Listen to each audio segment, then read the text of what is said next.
Hello. Burp. Sorry, that came out of nowhere.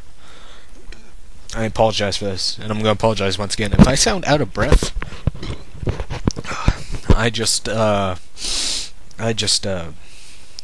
a good workout, get my flabby ass in shape. But hey, now for the next and third film of Halloween movie month. Yeah, that sounds better. Is going to be Day of the Dead.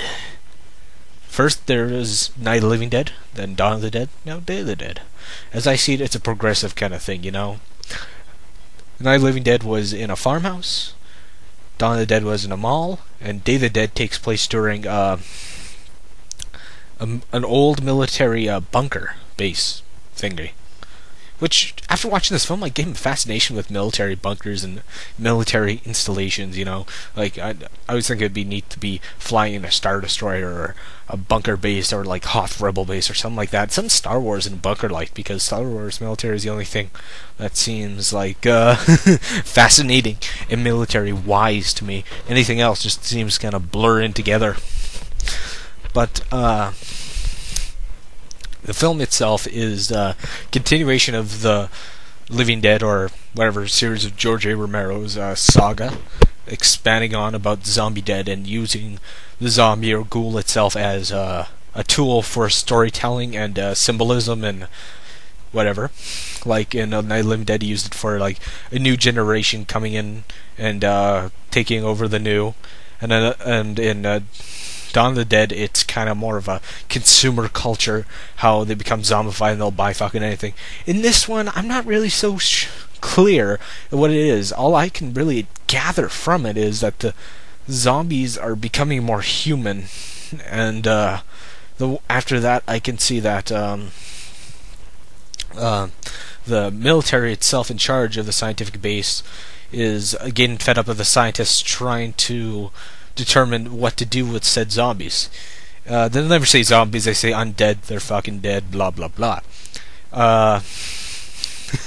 So the term itself, zombies, never said in said zombie film. They'll say it in Zombieland, but they'll, I got a huge thing about zombies. I got standards with zombies. You probably know, my friends probably know on here. But the story itself is about survival.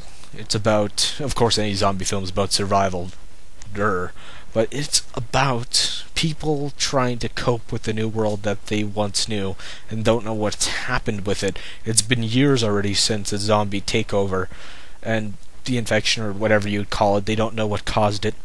I think in Night of the Living Dead, if I remember correctly, it was some satellite named Venus or something like that that crashed and it caused some cosmic radiation or something like that. We're not entirely sure. Or it's probably that, but, people forget. I forget.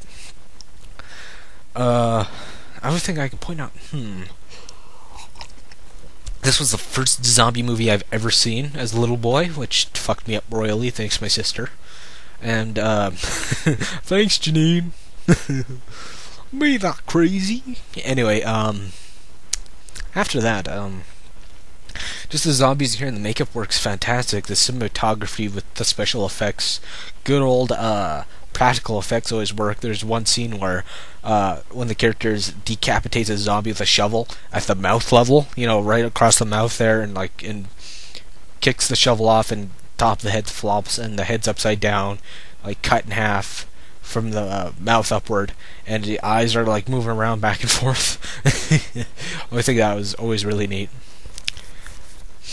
Anything else I could say really is just a fantastic film. You gotta see it out. I can blather about this on and on and on, but I can't find anything really wrong. It's a far more somber film. Other films had some more jokey bits in them. There are some jokey bits that are far darker. There's three characters that really steal the scene. That is Colonel Rhodes, who's the fed up, borderline psychotic colonel who's in charge now. Then we have Dr. Logan, who is doing these crazy experiments on the zombies to find a way to control them and butchering them and find out how they move. They don't need any of their organs. They just need a central part of their brain to keep moving.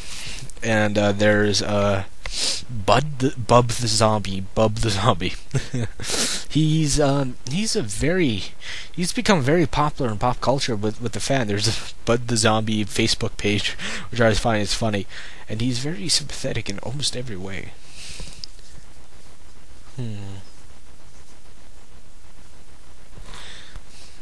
I can't really say else. All I can say right now, you guys see it for yourself. It's great.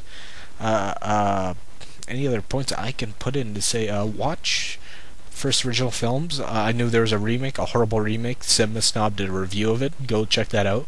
Heard that was like total shit. But like these zombies running up walls and shit.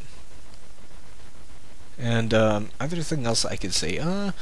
My next review is going to be up tomorrow, and I'm going to try and keep on track. I did like 2 videos today because, you know, still deliberating if I was going to do this 31-day thing, but I am.